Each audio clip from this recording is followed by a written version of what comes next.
नमस्कार मित्रांनो, आज सकाळचे 8 वाजलेले आहेत. तर 8च्या दरम्यान जर पाहिलं तर आपण आहे ना रात्री 7 वाजता हे जे पाण्याचं लोकेशन दिलं होतं. आता सध्या जर पाहू शकता की तुम्ही या ठिकाणी जे ही वान नदी आहे, ह्या जे वान नदीला पूर्ण म्हणजे पूर्ण या ठिकाणी जे सोनखेड मार्ग जे जाणार आहे जे रस्ता ते पूर्ण बंद झालेला आहे. आणि ज्या पुलावरून जे लोक वागत आहेत ते पुलावरून पण पाणी जात आहे, जेणेकरून की जे लोक आठवडी बाजारातून इकडे जाण्याचा मार्ग शोधतात ते म्हणजे मार्ग सध्या आता बंद झालेला आहे. तर पूर्ण ह्या पाण्याचा दबदबा रिवर्स फेकत आहे. म्हणजे पाणी जे गोदावरी गंगेमध्ये जातं ती गोदावरी गंगा ते पाणी घेतच नाहीये, रिवर्स पाणी फेकते. आणि जे पाण्याचा वेग आहे ते आहे ना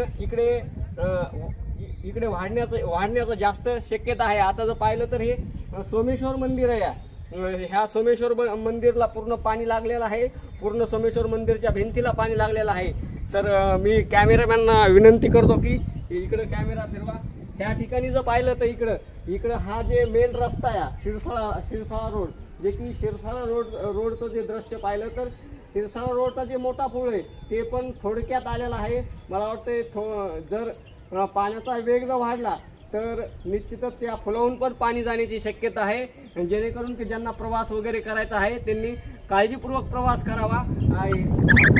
वेळ आपण आहे ना आपल्या चॅनलच्या माध्यमातून अपडेट देतच आलो आहोत. तर पूर्ण महाराष्ट्रामध्ये जर पाहिलं तर बीड जिल्हा असेल, परभणी जिल्हा असेल, या भागामध्ये जास्त प्रमाणामध्ये पाऊस झाला आणि काही ठिकाणी ढगफुटी पण झाली. पाहिलं तर ह्यामध्ये संपूर्ण शेतीमालाचं मोठं नुकसान आपल्याला पाहायला मिळत आहे. त्याचप्रमाणे शेतीमालासोबत जे शेतकऱ्यांचे बैल असतील किंवा शेळ्या असतील, ढोरं असतील, हे पण काही आपल्याला आहे ना या पाण्यामध्ये वाहून गेलेले आपल्याला पाहायला मिळालेले आहेत. मित्रांनो, आपण वेळोवेळी हे अपडेट देतच राहणार आहेत. मी महादेव रोटे, आपण पाहत आहे महाराष्ट्र न्यूज.